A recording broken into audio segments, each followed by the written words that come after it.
Good evening. I'm Robert Morris, and my topic for the evening is North Lansing. And I'd like to approach it from a rather specific reference point. I'd like to talk about the respects in which North Lansing is a distinct, unique, separate community from Lansing. There was a time, of course, when North Lansing was viewed as a very different kind of place from the rest of Lansing, and for various reasons over historic time. But most recently, we've come to talk about North Lansing as Old Town, more specifically Lansing's Old Town, which suggests that it is somehow the nucleus of what later became Lansing, which is the case for most old towns in most cities. They are the area in which the city began and out of which the city grew. And this isn't the case with North Lansing, and in some respects I think sells North Lansing's history a little bit short, because North Lansing does have an identity and characteristics that are uniquely its own and that are independent of the characteristics and the causes of Lansing and Lansing's growth. As almost everyone knows, Lansing is essentially a planned community, like Washington, D.C. or Brasilia. It was plunked down, abstractly mapped on the map in the wilderness, and frequently referred to as the city in the wilderness in its early times. This was done because the legislature of the state was obligated to establish a new capital distant from Detroit, more centrally located in the state, by the year 1847, when the state was founded. This was a fixed date at which this new and permanent capital had to be established. Again, as many of you know, the prime mover behind this, the location of the capital at this particular place, is a man named James Seymour, who was a New Yorker, who was a land speculator, and who had bought a considerable amount of land in central Michigan, in the area of the Big Bend of the river. Clearly, it was in his interest that the state capital be located where he had invested in land. But he had not waited for that time to begin to develop his investment. In 1843, he had sent a man named Burchard here to build a dam, the idea being that once the dam was in place, a sawmill could be erected, the availability of cut timbers would make for construction, a grist mill would soon follow, and the area would grow in the way that river cities always grow, and in the way that river cities all over the Midwest grew, and in the East as well, in that time. The key element, of course, was the river, and the river was key because it was power. The power of the dam would power the mills, and that would in turn make development necessary and essential. A specific point on the river, of course, had to be chosen, a point at which there was a sufficient change in the level of the river so that a waterhead could develop, which would power the mill, or mills. In the case of the Grand River, there were a couple of opportunities, one a good deal south of here, but the best one here where there was a rapids and where the dam presently is. This is the site that was chosen for the original dam.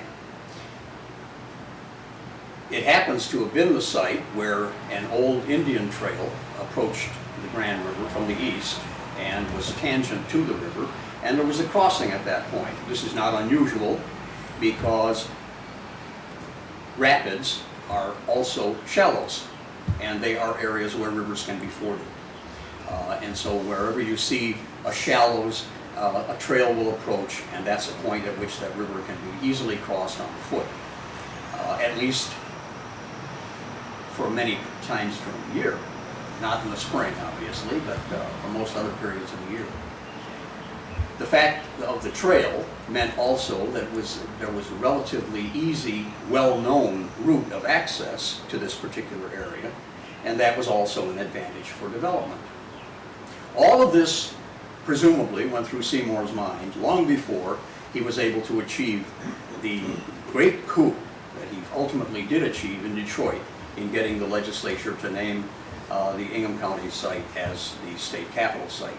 And among his blandishments to the legislature at that time was the offer of a land that the capital could be situated on. And that land was north, in North Lansing. They declined his offer, but it would have been a very different town had they taken him up on it.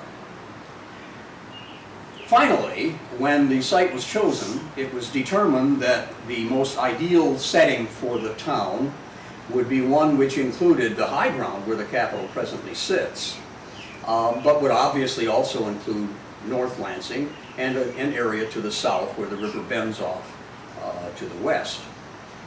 This would be the entire Big Bend area of the county. It's not at all clear exactly how the plat got drawn. We don't really have minutes of meetings in which somebody said, well, we'll name the streets after trees and counties. But evidently somebody did say that because that's what happened. And this is the way the streets are named to this very day. The original plat had county names on the east-west streets, tree names on the north-south running streets, with a few exceptions. And the exceptions were for obvious reasons. There was a Grand on the Grand River. There was a Washington, and you had to have a Washington. You simply could not avoid that, no matter where you were putting your town. And as it happens, there was going to be a Franklin. And Franklin was the street which is now Grand River. But for many, many years, of course, it was Franklin. That plat was determined, again, more or less abstractly, with north, south, and east-west divisions, uniform block sizes with uniform lot sizes, and this is the way you plan a community. You ignore the map insofar as you can, for the topography, and you simply draw lines. Then you go out in the woods or wherever it happens to be, and you start chopping your way through to make these lines a reality on the ground. But you can see, when you look at even the original plat map, that all of that changed when you got to North Lansing. This abstract exercise in naming suddenly breaks down when you get to North Lansing. And it's interesting to speculate why that may be. Suddenly we have names that appear to grow organically out of the locale rather than abstract impositions on the locale. Water Street, Wall Street, Pearl, Beaver, Fish, Turtle. All of them revolving. You notice how many of these revolve around the fact of the river. But suddenly animal names. Now, by the way, some of these streets aren't there anymore. Fish Street may never have been there year-round because it was on the riverbank and was probably inundated for much of the year. What about these streets? Well, nobody sat down probably and said, well, we'll call the streets up there after animals and we'll put them here, here, and here. In fact, the streets kind of meander, the ones with the odd names. Turtle Street was on roughly, just in the side yard here. It was vacated early on. So was Fish. The surviving animal street is Beaver. And some of the other streets are now gone too. Factory is little used because it's now mostly an industrial yard. And the same is true with Wall Street. Race Street is now a sidewalk. And it came along a little later anyway. But these names probably, even in the very beginning, were attached to the land itself rather than to the abstract impulse of some planner. They were probably only paths, but they were probably routes. Why put a Turtle Street here if there weren't already a path there? The idea was to name what's there in these cases. So that's a kind of hint of the unique identity of North Lansing as distinct from the city as a whole. And of course, 1843 is long prior to 1847 when the plat, the original plat, is officially imposed. And probably some of these names, at least it's reasonable to suppose that some of these names were in use before the original plat, which would not be the case with, for example, Shiawassee Street, which is a dead straight street named after a county that was obviously a response to somebody's survey and not to any natural feature in the land or any present use that that area may have had. Well, that uniqueness was embodied in the location on the river where the dam was. Burchard, alas, was unsuccessful, but in 1845 he was succeeded by the Page family, who did complete the dam, and they settled, again, this is prior to the location here of the Capitol, they settled in a cabin, Burchard's cabin indeed, just east of the river. High enough so that they wouldn't be flooded out, close enough so that they could mine the dam and the mills that would ultimately be built there. Cities that are built on rivers are always of two minds with respect to the river. And they use the river in two somewhat contradictory ways. The river is the lifeblood of such communities. It's also the local sewer. The river is the source of income and wealth as it powers the industry that is located there. It's also the death knell of anything built there, because things burn. And mills particularly burn because they are filled with dry material, sawdust, flour. Fire is an ever-present danger. But the river's there to put the fire out, at least most of the time. Sometimes the river isn't there either to put fires out or to power the mills. And so it doesn't take very long for a community that is growing on an industrial base in the 19th century to begin to supplant the water power with steam power. The river is still important, of course, because the steam is made out of water, and you don't want to pump it. It's better to just bring it from the river. But you need steam power to supplement the power of the waterhead when the river is low in the summer and fall. And of course, in the fall, when crops are harvested and brought to the mill, this is exactly the time when you're least likely to have really reliable water power. The advent of steam introduces yet another danger, because the steam is made by fire, and the fire is in boilers, and the boilers are in the mills, and they burn the mills down. The same is true of housing. It has to be close enough to the water so that it's convenient to bring water and put fires out, far enough from the river so that it doesn't flood out. One of the reasons why industrial locations are at the river and in the floodplain pretty uniformly, even after water power ceases to be used, is that they could sustain flooding, whereas residences couldn't. You don't want to live where it's flooding, but you don't mind having your lumberyard or your planing mill or whatever industrial property it happens to be soaked every now and then. And that's the way North Lansing grew up, with a set of mills in the area which is now mostly parking lot between Grand River Avenue and the fish ladder. A large array of mills developed there, and they presumably would have developed to serve the surrounding area, quite apart from the other considerations that went into the evolution of Lansing. The mills weren't necessary for the capital. The mills weren't necessary even for most of the people who lived and worked in the area of government in Lansing. The capital itself didn't occupy a whole lot of the people in Lansing anyway. In those days, it wasn't a full-time government. But the attraction of its being here meant there would be development in Lansing independently of the mills in North Lansing. Hence, we have really three Lansings in the beginning. Lower Town, Middle Town, and Upper Town. An odd little sidelight about the other two parts of Lansing is that the supposition on the part of the planners had been that the main part of Lansing, the upper part of Lansing, would probably have two components.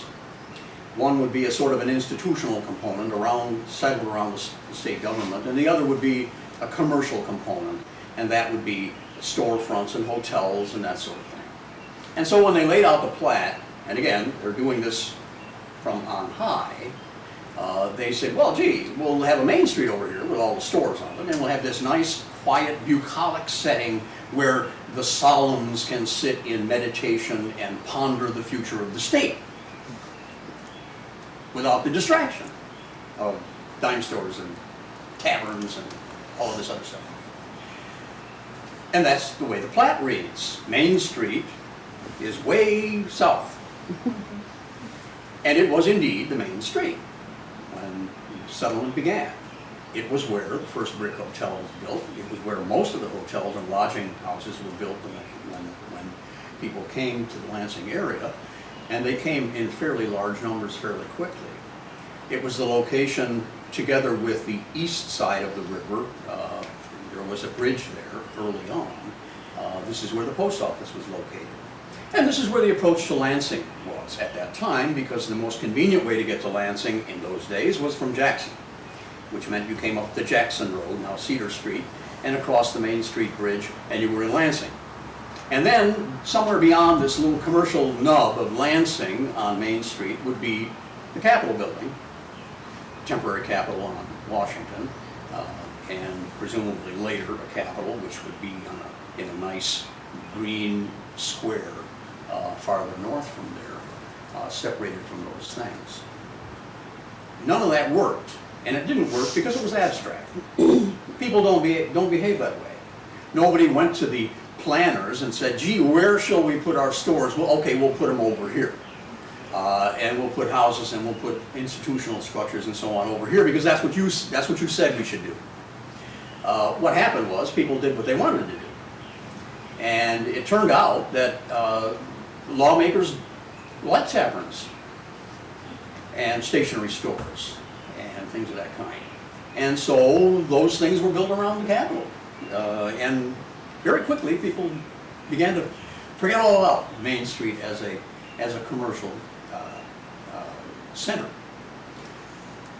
None of that happened in North Lansing, of course, because North Lansing was founded on some very basic human principles: the location, the terrain and the topography, and the needs of people to work in certain ways and develop in certain ways. And so there were no oddities in the growth of North Lansing. It grew as river towns always do grow, with its commercial center immediately adjacent to its industrial base, Turner Street and then Franklin Street, the T, just across from the collection of mills, and then residential structures scattered out in a periphery around this central town. It was very much an independent town by the 70s and 80s. Every commercial and institutional installation necessary for a town was located in North Lansing. You could then live in North Lansing and never go anywhere else to do anything. You could earn your living here in the mills. You could go to school here in the local school. Church, there were very early on, the earliest churches in Lansing were here. You could join fraternal organizations and attend lodge meetings on the second stories of storefronts on Grand River, or on then Franklin and Turner Street. The post office was handy on Franklin Street, North Lansing Post Office, with its own address. Letters would be sent to North Lansing, Michigan.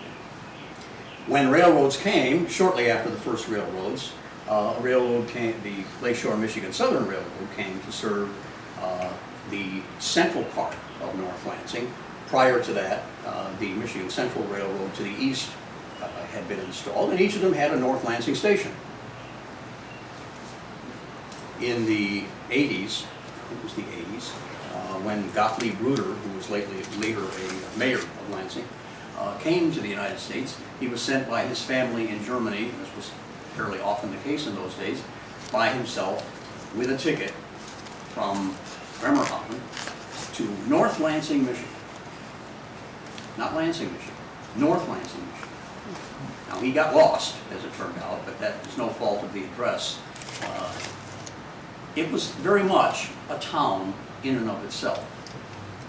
And by the way, the town has, in more recent times, had a bad name.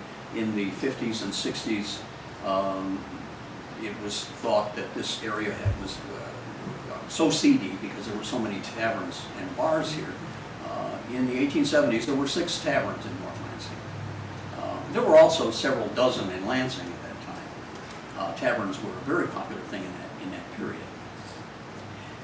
Well, the mills continued to prosper well into the latter portion of the 19th century, and the town retained its independent appearance with a town center.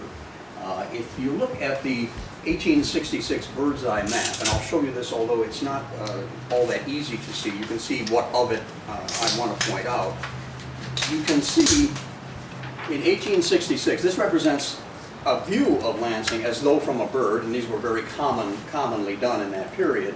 And it does have on it pretty much all the structures that were then in Lansing. What would be done is the artist would walk around and do a little map of the community, and then he would go wherever he went, and then imagine himself as a crow, and do a pictorial representation. What I would point out to you, and I think is fairly obvious even at this range, is that you can see that there are really two towns here. You can see where central Lansing is, and you can see where the capital is, but you can also see the cluster of a town, which is North Lansing, and in between it gets a little thin.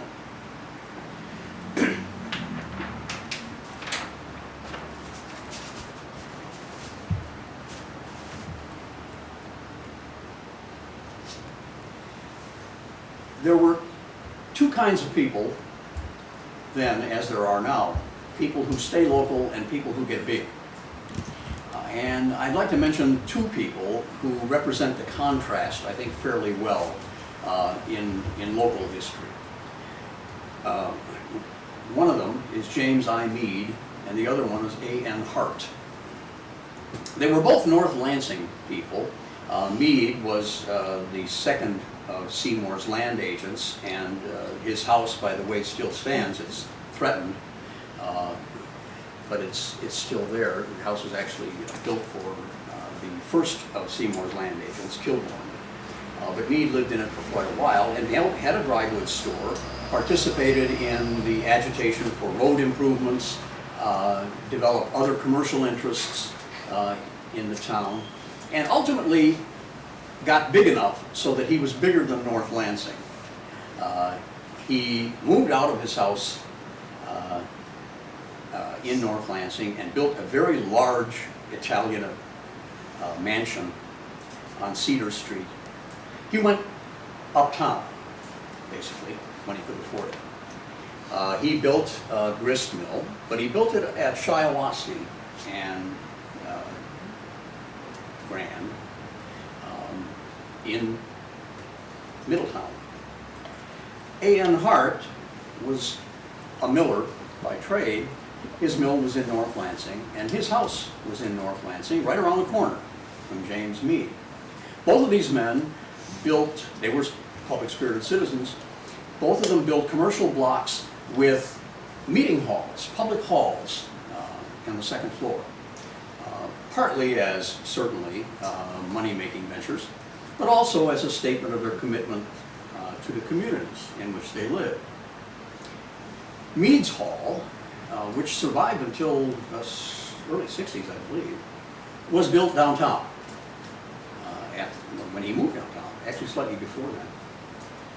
Hart's Hall was built in North Lansing. He stayed here and poured his resources into North Lansing. Even, by the way, a man I mentioned earlier, Gottlieb Rutter, became a very prosperous businessman in Lansing as well, was elected mayor. It was he whose contribution to North Lansing, one of whose contributions to North Lansing, was the destruction of the Hart Block. It's now the location of the dime store, the only really contemporary building on Grand River Avenue. He was a forward-looking man, apparently. And indeed, there was probably very little use by that time for Hart's Hall. As most of you know, because it's common knowledge, North Lansing declined after the 50s. It declined largely for the same reasons that all city centers decline, and it didn't decline, at least in any substantial way, because the center of Lansing somehow overwhelmed it. Indeed, the seeds of the decline of North Lansing were also sprouting in Lansing by the 50s, and the loss of the Northtown Theater, for example, was echoed by the losses of the movie theaters in central Lansing as well. Both of these center communities lost out really to suburban sprawl and the shift of people's consciousness to the suburbs when it came to thinking in terms of particularly commerce, but also recreation. North Lansing's present condition, it also speaks to its uniqueness. Part of the reason why there's a revival in North Lansing, and again, some of you have been involved in it and know full well why this is, part of the reason is that it has been a somewhat forgotten area, and a number of the architectural assets in North Lansing, a larger percentage of them survive and are restorable and are attractive than is the case with Central Lansing, which was pretty thoroughly remodeled over the years.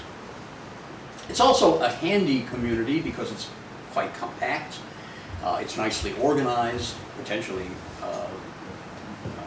lovely, and certainly in the last few years it's improved a great deal.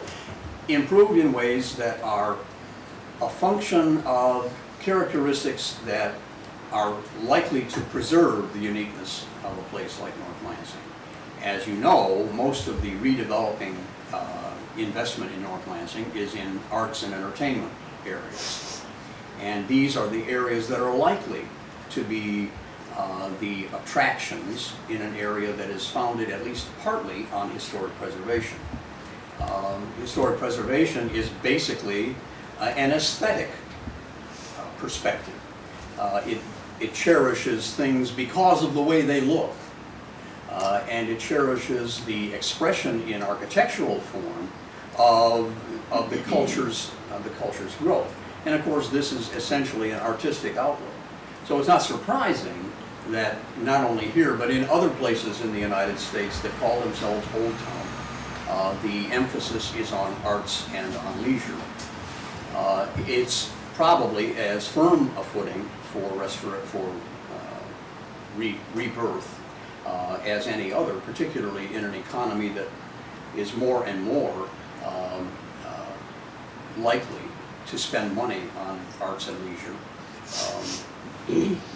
As Lansing struggles to find some kind of an identity for downtown, and has so far failed, North Lansing has found one. And it seems to have a fairly good start on making sure that that's a functional and a sustaining identity.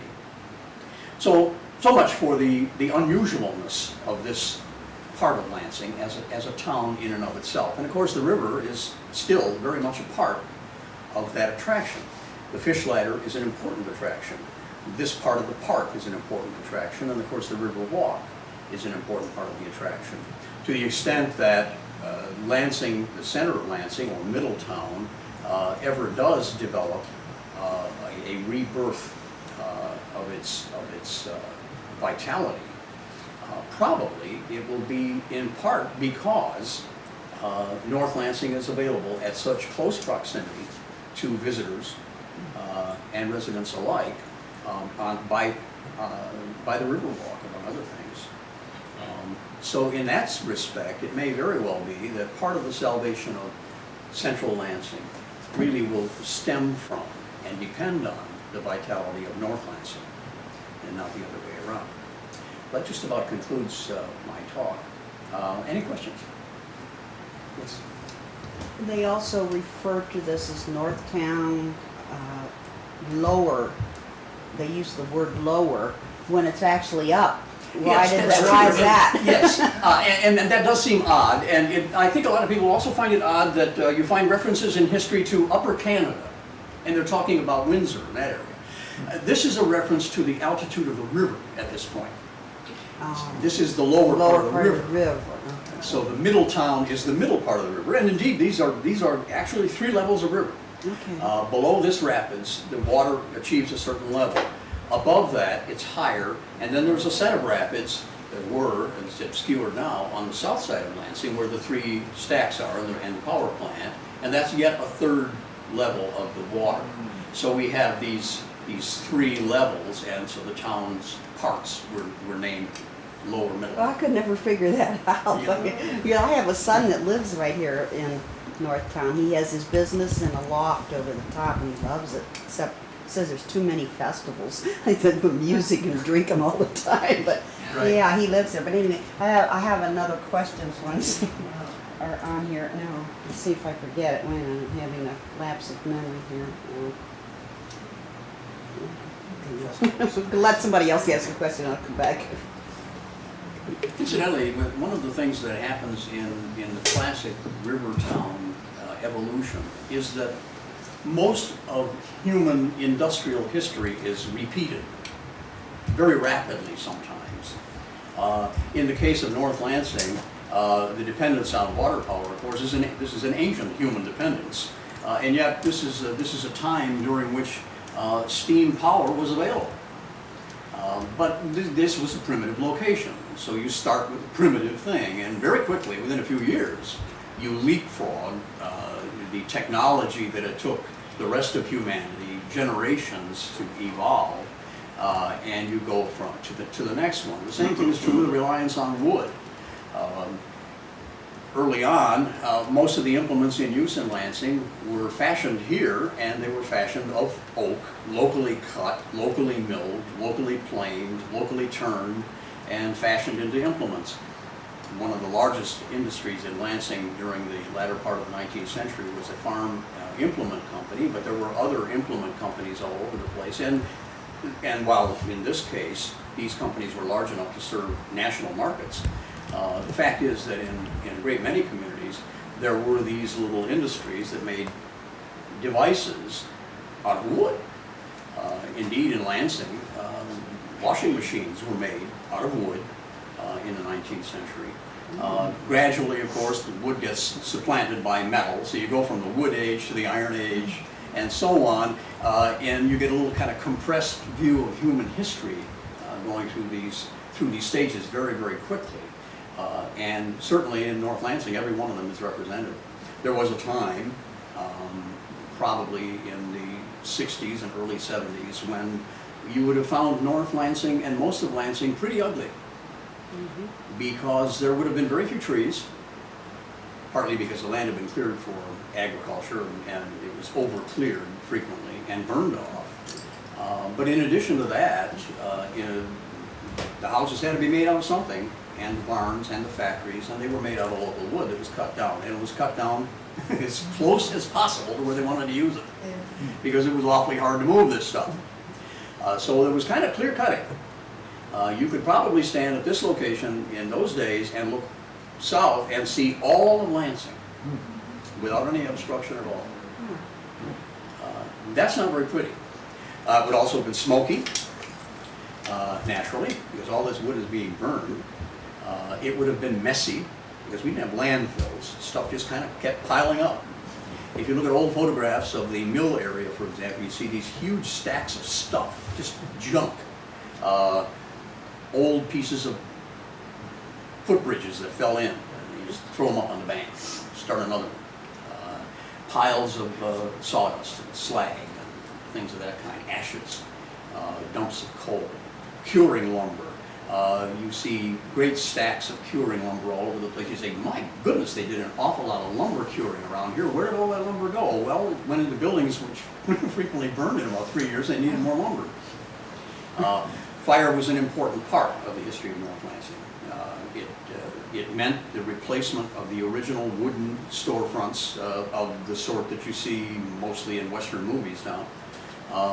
One survives on East Grand River, recently restored, replaced by brick buildings, not invulnerable to fire either because they had wooden decks, and the areas that you see in North Lansing today where there are no buildings, frequently the reason is that those buildings burned.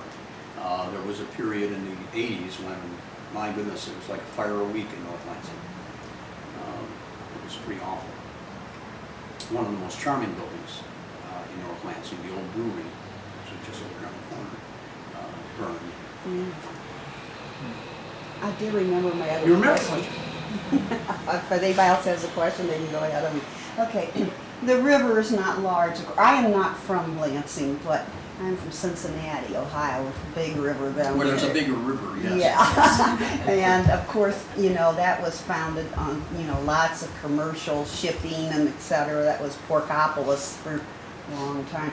But were they able to use the river for, I mean, what would they use, like flat barges and that to ship, or did they ship things by land, basically? The river wasn't very useful for shipping. I didn't think it would be. And so it wasn't used for those purposes. There were people who did float possessions down from the Jackson area when they settled here on the Grand River. It must have been an awful ordeal because, again, the water level wasn't reliable. A pretty hard river to see in, even then. It probably was a lot clearer than it is today because it didn't have the agricultural runoff, but not terribly clear. A meandering river because it doesn't fall very far, so it's a slow and very twisty river with a lot of marshy shallows and so on in it. Okay. And probably a lot of deadfall all the time, which had to be cleared. People did manage to do it. My own guess is that the smart ones did it in the wintertime on the ice. Oh. Well, I was even thinking of any manufacturing things that you had talked about, how they got them. There was never a commercial trade on the river. Okay. And that's made unlikely partly by the fact that there are a great many rapids. Not really much in the way of falls, but quite a few rapids between here and the lake. Okay. Thank you. I'm kind of confused. If you're talking about North Lansing, Middletown, and Upper Town, as far as who really started Lansing. I mean, you say it was a planned community, but to me it sounds like the founding fathers or whatever basically had mills as the mainstay, and the rest of Lansing sort of like slowly grew from that, but then it didn't stay. Like you said, Main Street kind of fizzled out and so forth. Is that in North Lansing was still self-contained basically because it Pretty still much had the so. mills, right? So the middle and upper part had fluctuated a lot, where North Lansing was pretty well here, solid, right? Yeah, and North Lansing kept its size pretty much. Once it reached a certain maximum size, and by probably 1875, and that was about it. Lansing was planned in the sense that the government was simply decided to be put here, and they laid out a plat in the abstract. But of course From then on, though, human factors took over, and one of the things that did happen in Middletown is that there was a considerable amount of industrial growth, and for whatever reason, large numbers of industries located, for the most part, east of the river, where there was low-lying land that hadn't been developed for other purposes. And they developed fairly large industries, which served large markets. The engine industry was scattered throughout Lansing. There was, these are, I'm talking now about stationary engines of the sorts that farmers use and were used to power pumps and machinery and that sort of thing. These were developed in the 70s and the 80s. And they, the Olds family, started out manufacturing such engines, at least one of the things they did. They also made steam engines. The engine business was represented in North Lansing. The Peerless Motor Works were over here at the corner of Clinton and Turner, where now the,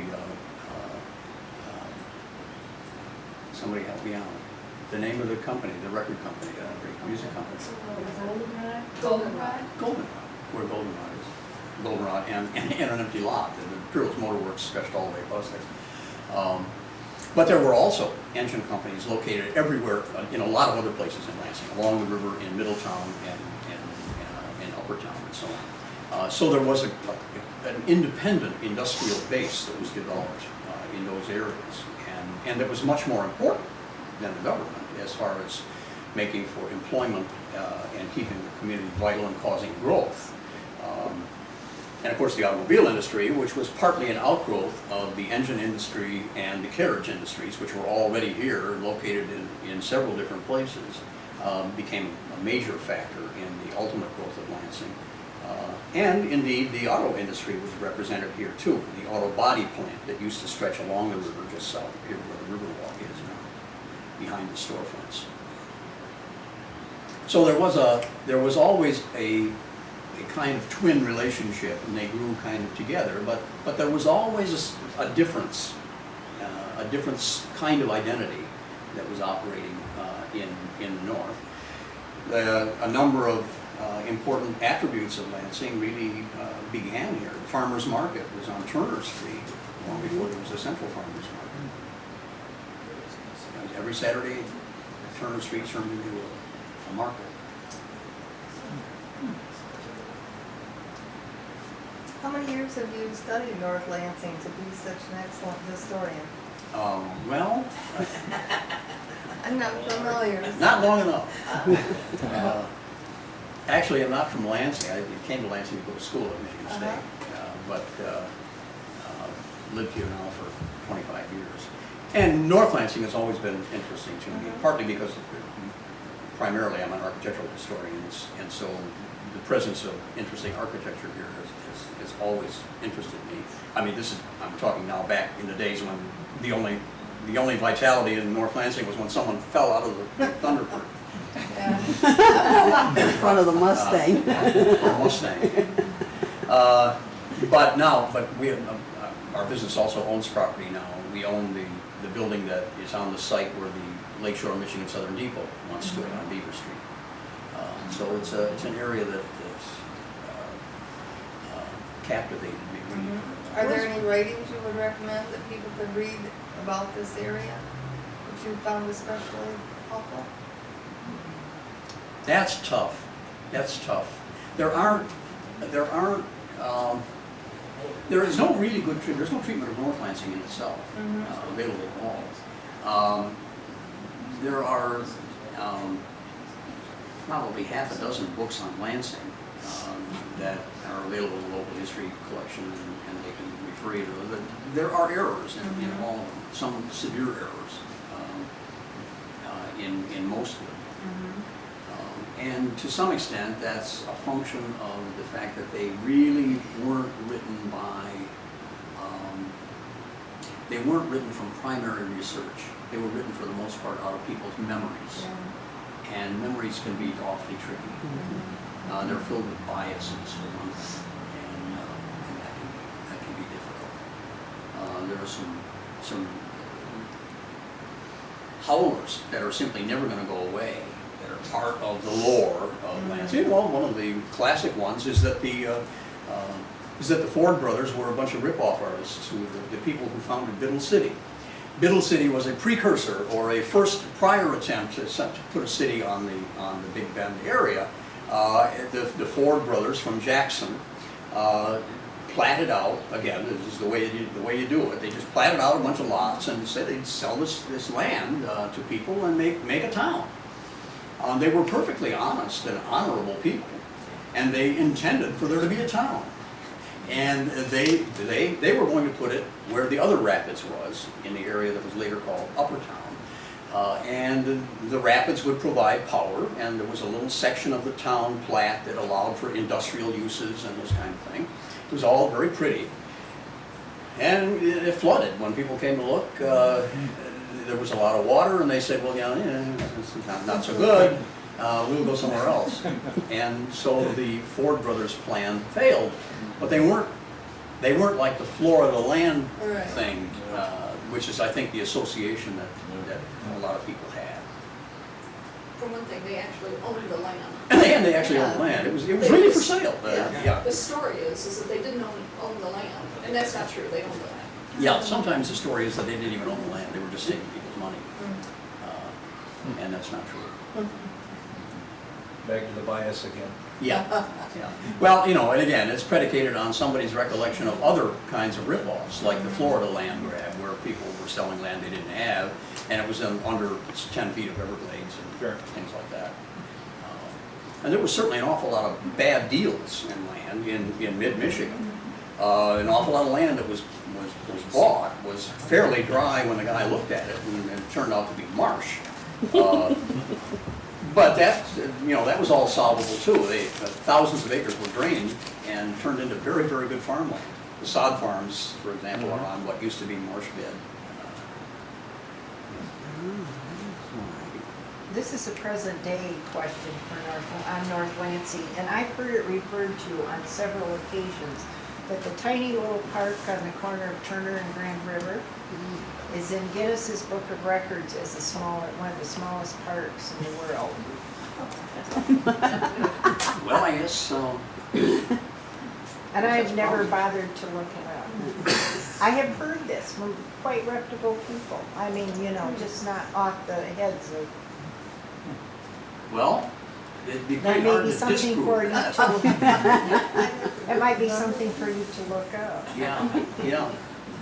They had a very famous water fountain there that's now been moved around. Well, yes, Here. and no one knows what the provenance of the water fountain even is. I know. It was one of the Women Christian Temperance Union fountains. There were a fair number of those that were installed, and they were dedicated. But where this one was actually installed first, no one seems to recall. Yeah. It was discovered when this property was acquired by the park department, if my recollection is correct. Down by the water, someone had pitched it off the embankment, and it was resurrected in that way. But nobody knows whoever pitched it off got it, and whether wherever they got it was where it originally belonged or anything else. So. Except for a long night drinking. Well, it's going to be part of our dedication on July 17th. Yes. It's coming back here. It's coming here. Okay, and I couldn't remember, and it is coming back here, yeah. Okay. Yeah, they're working on the restoration of the fountain. Yeah, because they took it out of the little park right there. And that's right, it is coming here. I couldn't remember where it was coming. Well, good. Are you going to have water come out of it or beer? Water. Okay. Well, thank you very much, Bob. It was Thanks, really Bob. It was very nice.